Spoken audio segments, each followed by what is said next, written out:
Olá, pessoal! Hoje nós vamos iniciar a revisão da apostila do segundo bimestre, lá na página 2, Corpos em Movimento. O corpo não é algo rígido e inexpressivo. Ele é capaz de responder a estímulos de maneiras variadas, sejam eles internos ou externos. Embalado por diferentes ritmos musicais, o corpo se movimenta com mais ou menos intensidade. Este capítulo apresenta a dança como manifestação cultural e artística expressa por meio do corpo. É possível compreendê-la como forma de representação de ideias e os ritmos como estímulos para o corpo se movimentar.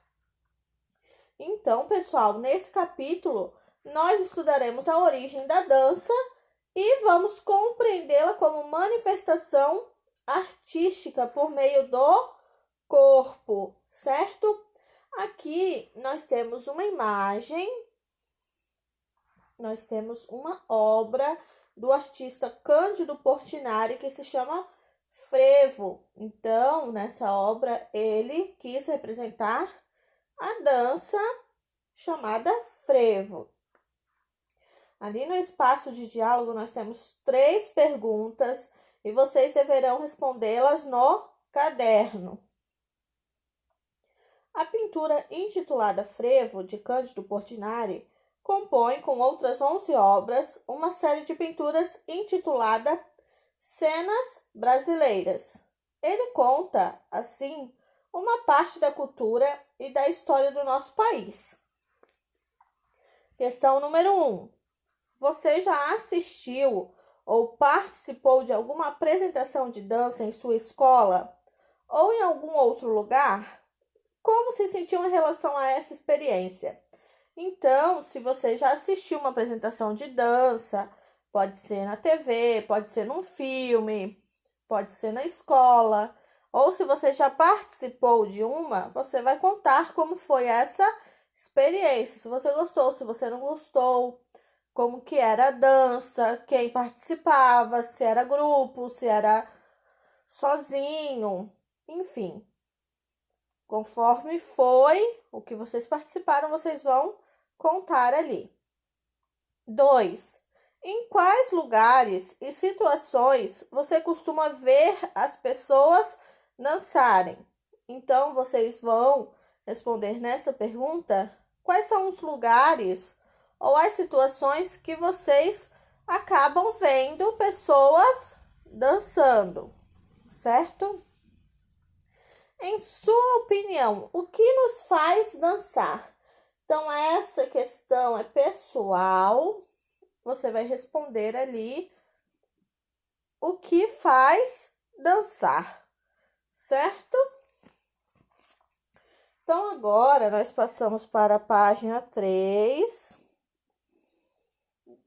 Ali na página 3, para começar, nós temos os nossos objetivos. Conhecer a origem e evolução da dança ao longo do tempo. Analisar diferentes formas de expressão, representação e encenação da dança em diferentes épocas. Explorar elementos constitutivos do movimento cotidiano e do movimento dançado. Explorar e analisar elementos constitutivos da música na criação de improvisações musicais.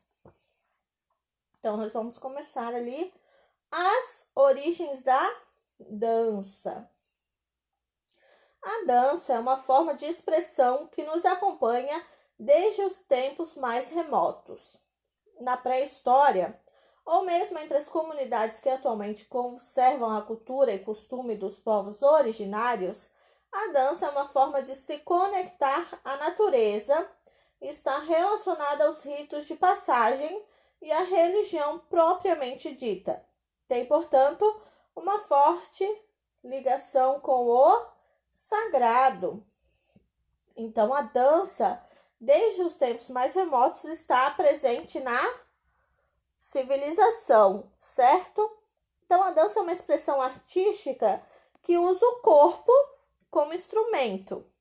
Então, como um pintor utiliza pincéis e tela para criar suas obras, o bailarino utiliza do seu corpo, certo? Então, qual é o instrumento da dança? O instrumento da dança é o nosso corpo, tá?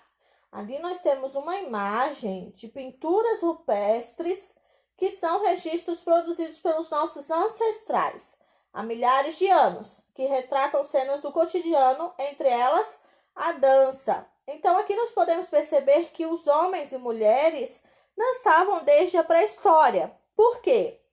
Porque as pessoas que viveram nesse tempo, elas pintavam coisas que elas viviam ou viam. Então, se nós temos pinturas rupestres representando a dança, é porque desde essa época a dança está presente na vida dos seres humanos, certo? As comunidades gregas da antiguidade cultivavam a dança como ritual social e culto religioso. Eles valorizavam essa linguagem artística, pois acreditavam que ela contribuía para a harmonia do corpo e do espírito. No entanto, com o declínio da cultura grega, a dança começou a ser vista apenas como uma forma de distração ou lazer. Então, lá nas comunidades gregas, antigamente, a dança era um ritual social e um culto religioso.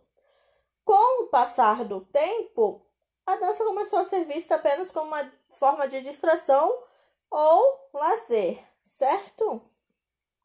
Os gregos antigos acreditavam que dançar foi inventado pelos deuses e, portanto, associaram isso a cerimônias religiosas e cultos, tá? Então, para eles era algo sagrado.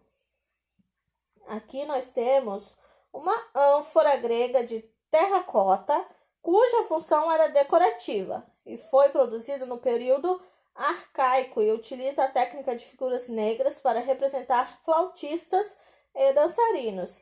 Então, assim como lá as pinturas rupestres representavam a dança, aqui nesta ânfora também temos a representação da dança. A dança, ela está presente em todos os povos e cultura.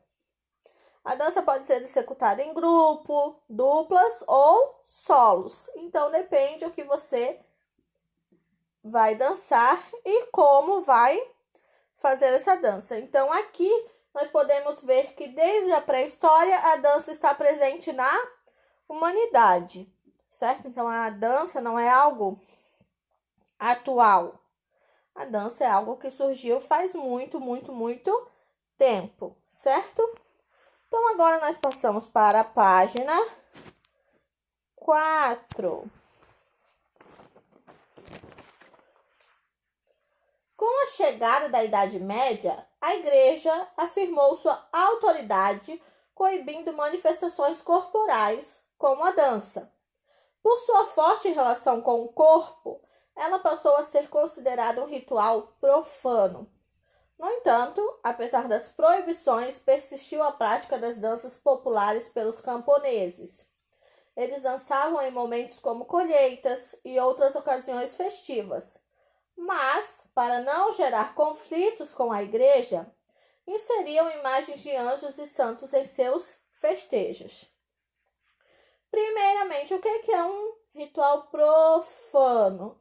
Profano é aquilo que não se importa ou não está de acordo com o que é sagrado. Então, quando a igreja tomou sua autoridade, ela declarou a dança como um ritual profano. Então, a dança foi proibida. Os camponeses, apesar de a dança ter ganhado na Idade Média o caráter de profana, continuaram dançando. Então, a dança fazia parte dos hábitos dos camponeses, certo? Após a Idade Média, no período do Renascimento, surgiu o balé clássico como conhecemos hoje. As cortes reais ostentavam suas riquezas em festas onde bailarinos usavam máscaras bordadas com pedras preciosas e fios de ouro.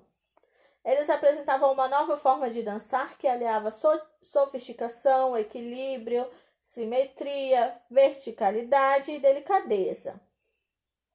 O balé foi, em seu início, executado apenas por homens. Com o passar do tempo, as mulheres começaram a participar, pouco a pouco. Essa dança começou a sair com cortes para ganhar os palcos. Então, lá na Idade Média, quando acabou a Idade Média, começou o período do Renascimento e, junto com ele, surgiu o balé clássico. O balé clássico como nós conhecemos hoje em dia. Qual que era a diferença? A diferença é que as apresentações eram feitas para as cortes reais, certo? O balé, naquela época, no seu início, ele era executado apenas por homens. Então, as apresentações eram feitas apenas por homens e, com o passar do tempo, pouco a pouco, as mulheres também começaram a participar. Hoje em dia, se você for ver no balé, temos uma grande quantidade de mulheres, muito maior do que homens, certo? Então, a dança começou a sair dessas apresentações restritas às cortes reais e passou a ir para os palcos. Então, começou a ser mais vista, né? Outras pessoas também começaram a poder ver as apresentações de balé, certo? Somente no início do século XX é que se inicia de maneira significativa uma ruptura com o legado deixado pelo balé clássico desde o Renascimento. Primeiro, com o surgimento da dança moderna, que trabalhou movimentos mais livres, pés descalços e outras relações do corpo no espaço. Em seguida, com a dança contemporânea, que abriu espaço para a improvisação. Então, no início do século XX, algumas coisas começaram a mudar, né, da maneira que era o balé lá no Renascimento. Então, primeiramente, surgiu a dança moderna. Com a dança moderna, os movimentos passaram a ser mais livres, né? Os bailarinos não eram obrigados a usar sapatilhas, podiam dançar com pés descalços e também começaram a passar outras relações do corpo no espaço, então não era tão assim marcado, certo? E com a dança contemporânea abriu espaço para a improvisação, tá? Então a improvisação é quando algo não foi coreografado ou ensaiado, certo? São ações feitas no momento da apresentação sem ensaio, tá? Então, aqui nós temos a Martha Graham em apresentação nos Estados Unidos em 1932. Ela foi uma dançarina e coreógrafa americana, percussora da dança moderna. Incorporou ao seu trabalho obras de renomados artistas visuais, músicos e designers de sua época, o que influenciou gerações de coreógrafos e dançarinos. Tá? Então, a Martha Graham foi uma grande influenciadora, né, para coreógrafos e dançarinos. E aqui nós temos o espetáculo Quando se Calam os Anjos, da Curitiba Cia de Dança, de 2018, em Curitiba, Paraná. Quando se Calam os Anjos é um espetáculo de dança contemporânea inspirado na precariedade das relações humanas. Tá? Então, aqui nós temos a diferença, né, de época e de expressões na dança. Então, agora nós passamos para a página 5. A dança como manifestação popular. Primeiramente, a manifestação popular é um ato coletivo em que o cidadão ou os cidadãos se reúnem publicamente para expressar uma opinião pública, certo? A dança nunca foi reservada apenas a elites ou bailarinos profissionais. Ela sempre foi e continua sendo vivenciada por diferentes povos ao longo da história. As danças populares são construídas pela combinação de uma série de fatores culturais, como costumes e crenças, ligados a uma realidade geográfica e histórica. Elas se conservam ao longo do tempo, sofrendo modificações maiores ou menores, de acordo com influências e mudanças nos próprios costumes de quem as pratica. As danças populares têm um importante papel na consolidação das identidades sociais. Então, pessoal, as danças populares elas sofrem modificações conforme a cultura daquele povo possa ter mudado ou não. Às vezes são grandes mudanças, às vezes menores, tá? E elas são constituídas por uma série de fatores culturais, como costumes e crenças. Então, aqui no Sul, nós temos as nossas danças populares, certo? Se a gente for lá no Norte, já não vai ser a mesma coisa. Por quê? Porque as culturas são diferentes, certo? Então, conforme a cultura e as crenças daquele povo, surgem as danças populares daquela região. Aqui nós temos a dança de fita, que é uma dança folclórica coreografada de origem europeia, que funciona como uma ciranda em que os participantes orbitam ao redor de um mastro central. O pau de fita, como longas fitas coloridas, pode ser vista por toda a América Latina. Então, esta dança ela teve origem europeia, porém, hoje em dia, ela tem uma grande, probabilidade de estar em vários locais. Tanto é que aqui na nossa região, nós vemos essa dança normalmente em época junina, certo? Muitas vezes podemos ver essa apresentação em festas juninas. É uma apresentação bem famosa, onde as pessoas com fitas são coreografadas e fazem a dança, certo? E aqui nós temos a dança é um elemento indispensável nas celebrações que marcam o aniversário de Krishna, data comemorada em todo o país, certo? Isso aqui é uma dança na Índia de 2013, tá? Num festival. Então, pode-se ver aqui a diferença nas roupas, nos movimentos entre uma dança e outra, tá? Então, pessoal, no Paraná, nós temos as danças como manifestação popular, o pau de fita e o fandango. Em Santa Catarina, nós temos o boi de mamão, a dança do vilão e a balainha. E no Rio Grande do Sul, o vaneirão, a chula, o milonga e a chimarrita. Então, essas danças são danças culturais aqui da região sul. Qual que é a atividade de vocês dessa semana? Vocês vão escolher 2 tipos de dança, tá? E vão descrevê-los. Vocês podem procurar imagens ou fazer desenhos sobre aquela dança que vocês escolheram. Então, nós temos o jazz, a salsa, o hip hop, o balé, o tango, o funk, a dança de salão, dança do ventre, sapateado, flamenco, dança de rua, dança africana. Então, vocês vão escolher 2 dessas opções e vão realizar uma pesquisa sobre, tá? E no final, vocês vão dizer o que vocês acharam mais interessante, mais diferente, mais legal, tá certo? Então, a atividade dessa semana é essa. Qualquer dúvida, eu estou à disposição de vocês, certo? Então, até a próxima semana.